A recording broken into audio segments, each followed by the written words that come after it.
Estamos ahora en el estudio con el doctor Michael García. Él es abogado, experto en crimen organizado. En tanto, según la Fiscalía, el hecho investigado gira en la constitución de una organización criminal al interior del partido político Fuerza 2011, hoy Fuerza Popular, que tenía entre sus fines, dice, estoy leyendo precisamente el documento de la Fiscalía, entre sus fines tenía obtener el poder político, recibiendo para ello aportes ilícitos provenientes de actos de corrupción del grupo empresarial brasileño Odebrecht en el Perú. ¿Cuál es la importancia, doctor García, o en todo caso la contundencia de que todo esto se dé sobre la constitución de la organización criminal? ¿Qué nos quiere decir eso? Buenas tardes. Buenas tardes, ¿cómo estás? Gracias por la invitación. El asunto es que cuando hablamos de un tema de una organización criminal, y más aún, tengo entendido que este proceso se está manejando dentro del contexto de lo que es la criminalidad organizada, es porque dentro de una agrupación ha habido integrantes, ¿no? Liderado obviamente por una persona que ha tenido la voluntad de delinquir. Porque para poder imputarle o para poder hacer la mención de una organización criminal es porque de antemano existe la voluntad de delinquir. Como también podría existir una organización que en el tránsito de su supuesta licitud cruza la línea e ingresa al ámbito de la ilicitud. Entonces, para poder trabajar a todos los integrantes es necesario que se constituya el delito de organización criminal, sea como delito o sea como un agravante de organización criminal. Entonces, la idea es justamente que ese proceso va a permitir, ¿no?, de manera conjunta, de manera agrupada, a todos los integrantes intervenirlo por estos delitos, ¿no? Bueno, hay una lista, de hecho, de 20 personas que están con esta detención preliminar por 10 días. ¿Cómo tenemos que entender esto, doctor? Porque, bueno, ya un poco que hemos visto tantos casos, no por presunción de lavado de activos, pero siempre se trabajaban con preventivas, digamos, de meses, de tiempos un poco más prolongados, no más dilatados. ¿Qué significa detención preliminar por 10 días? Claro, la detención preliminar lo que en este momento permite es que dentro de la etapa de investigación preliminar, el proceso penal tiene varias etapas. A ver. La preparatoria, intermedia y juzgamiento. La preparatoria tiene una subetapa que es la investigación preliminar. En esta etapa, antes que ingrese al espacio de un proceso penal, estrictamente un proceso penal, en este proceso de la preliminar, lo que ha encontrado el Ministerio Público es que ya habría realizado todos los actos de investigación, ya tendrían prácticamente configurados los delitos, pero para poder enlazar algunos nudos, para poder encontrar algunas precisiones nada más, para poder tener claro el panorama, y solicita una detención preliminar. ¿Qué se practica en esta detención preliminar? He visto que la resolución que ya está rodando por las redes es que no hay allanamiento, no hay incautación, solamente hay detención preliminar. Entonces lo que aquí se va a recoger es cruzar las declaraciones de los intervenidos. Los intervenidos van a declarar. Ellos, me imagino que el día de hoy, después de su control de identidad, después de su examen médico, van a pasar a la sala penal nacional para hacer la audiencia de control de identidad. El día de mañana ya debe empezar las declaraciones de los intervenidos. Ahora no sé cuántos han intervenido, pero todos aquellos que han sido intervenidos... Hay 20 en una lista de momento. Claro, pero tienen que ser intervenidos. Pueden ser intervenidos 5 o 10, pero con lo que se intervengan durante estos 10 días, tiene que disponerse las diligencias. En este caso, la declaración para poder, como le digo, enlazar o amarrar o no. Esto es escuchar la palabra de uno contra otro. Correcto. Es la declaración. En esa diligencia será presente los abogados, los intervenidos, el fiscal. En ese caso también puede ser la Procuraduría, ¿no? Los abogados de otros imputados quienes creen pertinente estar en esa audiencia o el fiscal lo permita. Entonces, estas declaraciones permiten ya, de alguna manera, prácticamente ya tener casi completo el panorama. Esa es la detención preliminar. Entiendo, esta medida es apelable. Es apelable, ¿Se podría revertir esta situación o usted cree que se van a cumplir los 10 días? Claro, es apelable, pero el asunto es que como son 10 días, mientras que yo apelo, tengo que dar cuenta. Podría demorar más que la preliminar. Tengo que dar cuenta, tengo que elevar, prácticamente se va a consumir los 10 días. Yo creo que el recurso o la institución procesal que podría tal vez ser la más adecuada sería un control de, podría ser un control de esta audiencia de, se me fue el nombre, tutela de derechos. Esta diligencia o esta institución procesal que se llama la tutela de derechos podría ser la recomendable, porque en este caso se va a poder de alguna manera discutir, se va a poder plantear, ¿no?, que efectivamente, si así lo menciona o si así fuera, la existencia de alguna vulnerabilidad con respecto a algún derecho constitucional o fundamental, en este caso si la persona lo cree por conveniente, ¿no? Pero esa sería la institución apropiada. pero la apelación también es la apropiada, es el mecanismo tal vez correcto también, pero el asunto es los plazos, el tiempo, ¿no? El tiempo es lo que Claro, en pero este si caso... la idea es escuchar o en todo caso contraponer, ¿no?, las versiones de uno contra otro, me parece que se tendría que dar dentro de esa detención preliminar, porque si no fuera se ponen todos de acuerdo a qué decir, ¿no? Y la idea es que eso no se produzca. Así es cierto. Entonces, pero lo que yo recomendaría, por ejemplo, una opinión, ¿no?, personal sería una tutela de derecho, porque acá sí se discute, ¿no? Y más aún, yo presento la tutela de derecho, tengo 24 horas para ya señalar la audiencia. Y quién lleva o quién realiza este control o esta diligencia o esta audiencia, lo realiza el mismo juez que dispuso la detención preliminar. Ya. Entonces, de alguna u otra manera se podrá también ahí escuchar o advertir o conocer exactamente los fundamentos ya prácticamente constitucionales respecto a esta detención que he visto que han mencionado que es arbitraria, ¿no? Bueno, vamos a ver qué finalmente deciden sus defensas, pero vamos al caso en sí, doctor.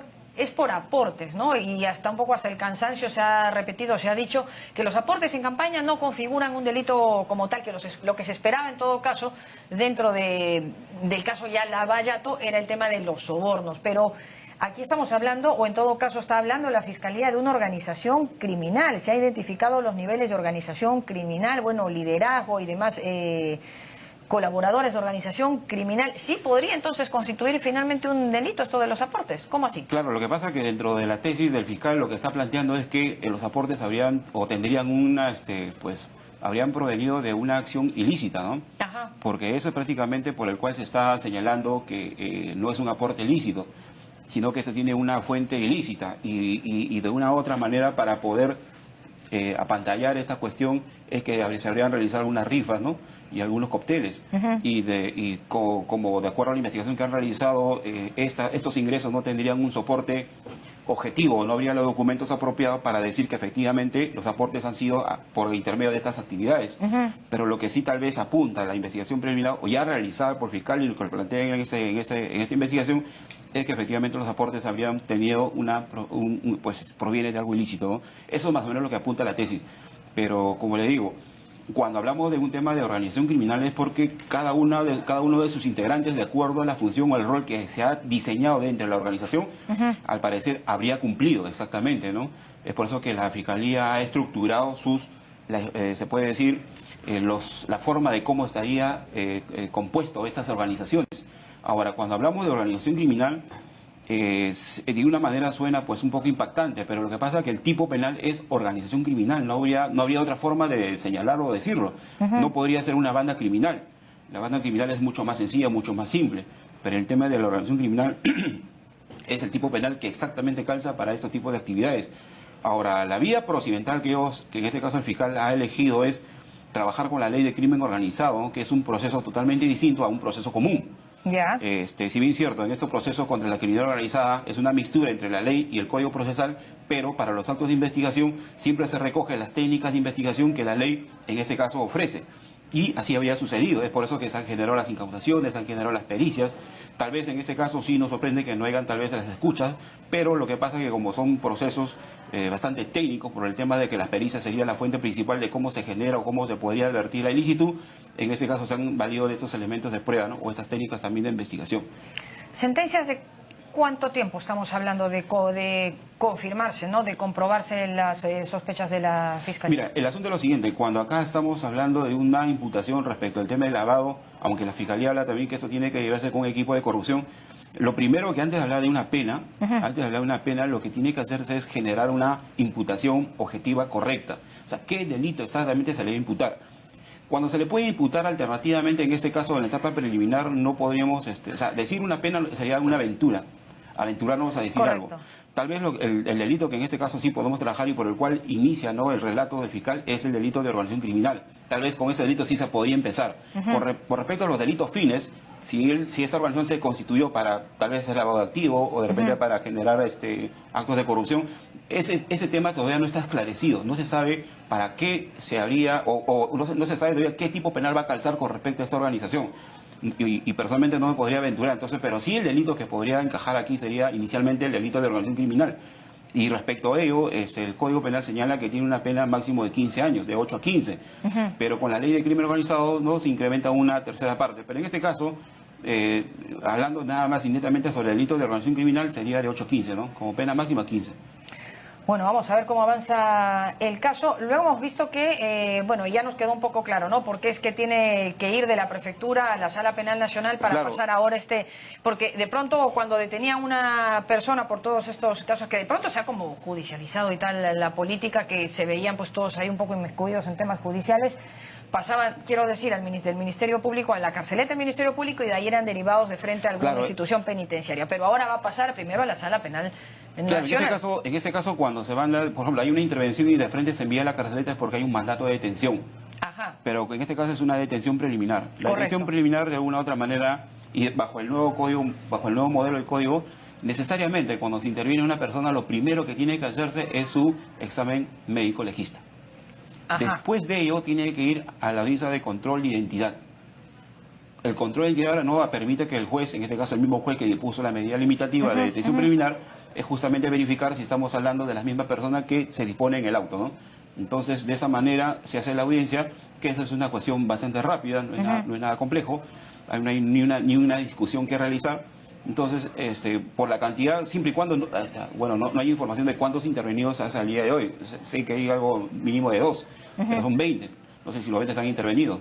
Pero bueno, si se tratara de 20 intervenidos, eso durará un aproximado de 2 horas a lo mucho. Pero si estamos hablando de una sola intervenida, 2 intervenidos, 3 intervenidos, eso será pues una cuestión de 20, 30 minutos. Más lo que se demora en la instalación, creo que en la propia audiencia. Después de ahí, nuevamente tienen que regresar a la carceleta, ¿no? Ya, y estos 10 días de detención preliminar, normalmente, ¿dónde se cumple? Exactamente, allí, en la carceleta. No va a ninguna institución penitenciaria de momento. No. Totalmente se queda en la carceleta y será, pues, se desplazará únicamente para el desarrollo de las diligencias, nada más. Terminadas las diligencias, en este caso, tal vez la única diligencia que se desarrolle, tal vez será la declaración. Se va a la carceleta, se solicita su traslado, va a la diligencia, no sé si se va a desarrollar dentro de esa misma delegación policial o se va a desarrollar en los ambientes de la Fiscalía, pero de preferencia se hace en la misma delegación policial para que todo sea de manera casi inmediata y no genere mucho gasto logístico, ¿no?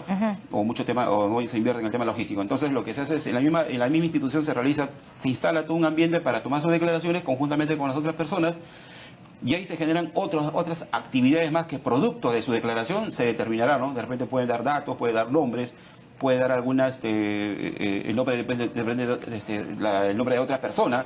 A esa persona se le investiga, inmediatamente se determina también si se puede pedir la detención preliminar o se amplía la investigación por las otras personas que pueden estar involucradas. Puede dar número de cuentas, se hace la investigación respecto a las cuentas bancarias. Todo asunto o toda declaración o toda información que salga producto de su declaración, inmediatamente el Ministerio Público lo que hace es corroborar para refortalecer en ese caso ya su teoría del caso que va manejando desde la investigación preliminar, ¿no? ¿Qué pasa si es que no se llega a detener a todos los de la lista? ¿Aún así se procede con las declaraciones o se va a esperar a que todos estén detenidos? No, regularmente no se espera, ¿no? Ya la detención salió y simplemente se tiene que desarrollar esa diligencia de la ubicación y la captura de esas personas, pero si por algo no se les encontrara, se les tiene que notificar en su domicilio donde ellos han registrado. Y culminada los 10 días termina la diligencia y en este caso el fiscal verá si con todo lo que tiene y todo lo que dice en esa carpeta de la investigación preliminar será suficiente para pedir la prisión preventiva. Regularmente en los procesos que se trabaja bajo la ley de crimen organizado, muchos de los procesos que solamente con la información de la preliminar, hasta esos momentos, en este caso, por ejemplo, puede ser, ya con eso se pide la prisión preventiva. Por eso yo creo que en una estadística, aventurándome a dar un dato estadístico respecto qué porcentaje de fidelidad y con respecto a los elementos de prueba que existe ya en el proceso, es entre un 80 al 90%. La preliminar solamente sirve para un 10%, para corroborar detalles nada más. Porque si es que hay presunción de riesgo de fuga para preliminar, con mayor razón va a persistir luego en una preventiva, ¿no? Entonces podríamos estar frente a esa situación. Claro, es casi evidente que si se requiera la prisión preventiva de las mismas personas que en estos momentos ya tienen la detención preliminar, ¿no? Es casi evidente. Salvo que las personas intervenidas, ¿no?, se sometan pues tal vez a una colaboración eficaz, o tal vez se sometan pues a una terminación anticipada, ¿no? Situaciones que podría darse. Y en estos casos de crimen organizado, con presunción de lavado de activos y demás, ¿preventivas de cuánto? Porque son como el máximo es 15 ¿no? días. O sea, para la preliminar el máximo es 15 días. En este caso el juez, tal vez el fiscal así lo ha pedido, en este caso le ha dado 10 días. En la prisión preventiva son 36 meses. en sí, la primera etapa o la primera fase de una prisión preventiva son 36, que eso se puede prorrogar, ¿no? Pero exactamente la norma permite 36 meses de prisión preventiva. Muy bien, estamos entonces al pendiente de que se produzca de momento las declaraciones, ¿no?, de los detenidos ya en la Sala Penal Nacional y luego, bueno, evidentemente luego serán llevados de vuelta a la prefectura, donde van a cumplir estos 10 días de detención preliminar. Me quiere salir prisión preventiva. Seguimos con el doctor García, experto en crimen organizado. ¿Podría sumar a la razón de Keiko Fujimori, doctor, pensando en que va a caminar la defensa por una tutela de derechos, el hecho de haber asistido, tal cual y lo comenta su bancada, claro, durante estos 18 años, sin falta todas las diligencias judiciales? Claro, son herramientas que está disponible y eso no impide nada que pueda plantear la tutela, no impide tampoco que pueda plantear una apelación. Ajá. O sea, puede correctamente plantear las dos instituciones procesales, nada le impide. Claro, porque dicen que cómo entra la figura del riesgo de fuga si siempre ha estado yendo, siempre ha estado colaborando. Pero claro, se entiende que ahora el fiscal ya tenía algo más hecho, por lo que le lleva a tomar una decisión como esta. El asunto es que la resolución hace mención de que le faltaría al menos, o tendría, no sería tan contundente, dos arraigos, ¿no? El arraigo laboral.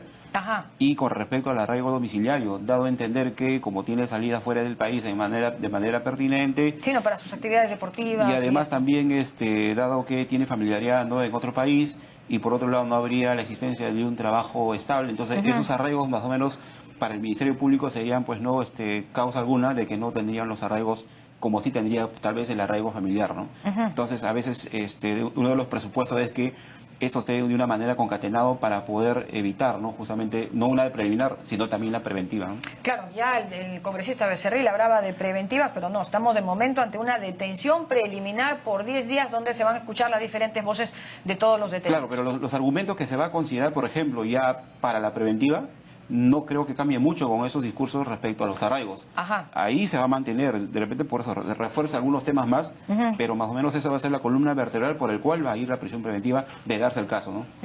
Pero aún, si fueran por la tutela de derechos, no alcanza por las apelaciones y los tiempos La tutela de derechos, a más tardar el día viernes, estaría desarrollando la audiencia. O sea, es mucho más inmediato. La apelación por el tiempo, de repente al octavo día, al séptimo día de la detención preliminar, recién estaría desarrollándose todavía, ¿no?, en este caso el informe oral que podría dar las partes, ¿no? Pero le digo, la tutela es mucho más rápida que la otra institución.